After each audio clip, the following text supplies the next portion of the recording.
என் இனிய அன்பு உள்ளங்களே, இயேசு விண்ணேற்றமடைந்தார்.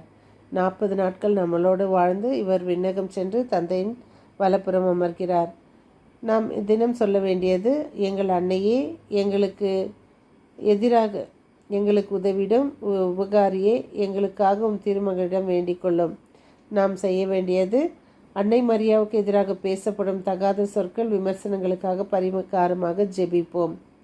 இதோ தூய ஆவியானவர் நம்மை வழிநடத்தி கொண்டிருக்கிறார். அன்னை மரியின் பரிந்துரையோடு நாம் இறைவனின் பின் செல்வோம். நாம் தொடரும் சங்கீதம் 19, 13, 14.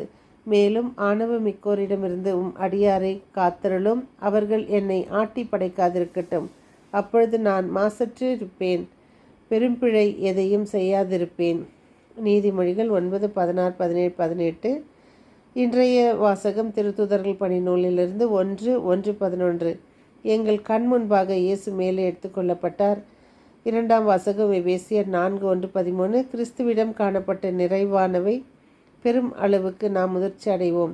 இன்றைய தூய நற்செய்தி மார்க் 16:15-20. கிறிஸ்து விண்ணேற்றம் அடைந்து கடவுளின் வலப்புறம் அமர்ந்தார். இன்று மாதாவின் நிகழ்வுகளில் ஒன்று.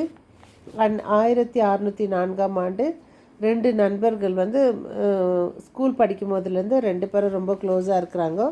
2 பேர்கிட்டையுமே நல்ல குணம் இல்லை. 2 பேருமே குடிப்பழக்கம், தீய குணம், இந்த மாதிரி ஒருத்தர் இவங்க 2 பேருமே வாழ்ந்துன்னு வராங்க. ஒரு நாள் 2 பேரும் ஒரு இடத்துக்கு போய் சாப்பிட்டு வீடு திரும்புகிறாங்க. வீடு திரும்ப வழியில் இந்த நண்பன் படுக்கிறான்.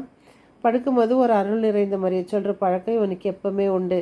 அப்போ இவன் அருள் நிறைந்த மழையை சொல்லிவிட்டு கதவை இப்படி அடைக்கும் போது யாரோ கதவு தட்டின மாதிரி இருக்குது. இவன் திறந்து பார்க்குறான், பயங்கரமான ஒரு உருவம்.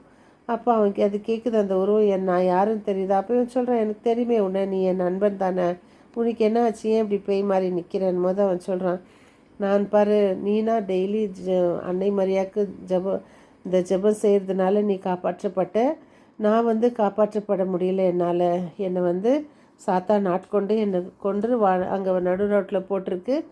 வேணும்னா நீ போய் பாரு, என்னுடைய உடல் அங்கே இருக்குது அப்படின்னுட்டு அவனுடைய அந்த இதை தள்ளிட்டு அந்த கொடிய ஆபத்தில் அவன் இருக்கிறத காமிக்குது. இங்கே பாரு, நான் எவ்வளோ கஷ்டப்படுறேன், அந்த இடத்துல கொடிய பாம்புகளும் பூச்சிகளும் நரகத்தில் கொழுந்து விட்டு நெருப்பு எரிஞ்சுன்னுக்குது பாரு அப்படின்னு. இதை பார்த்த ரகாஸ்தூஸ் மார்பிள் அடிச்சுன்னு அழுது மனநொந்து தன்னை காப்பாற்றி அன்னை மரியாக்கு நன்றி கூறிட்டு அவன் வீட்டு எதிரில் இருந்த பிரான்சிஸ் துறவர சபைக்கு ஓடுறாரு. ஓடி அங்கே மணி அடிக்கிற சவுண்டு கேட்குது. அந்த மணி அடித்த சவுண்டு கேட்டு நான் ரகாத்தூஸ் வந்திருக்கேன்னு திறங்கும் போது அவங்க திறந்துட்டு என்னன்னு இவன் சொல்கிறது அவங்க நம்பலை. ஏன்னா இவன் நல்லவன் இல்லை, அதனால் நம்பலை.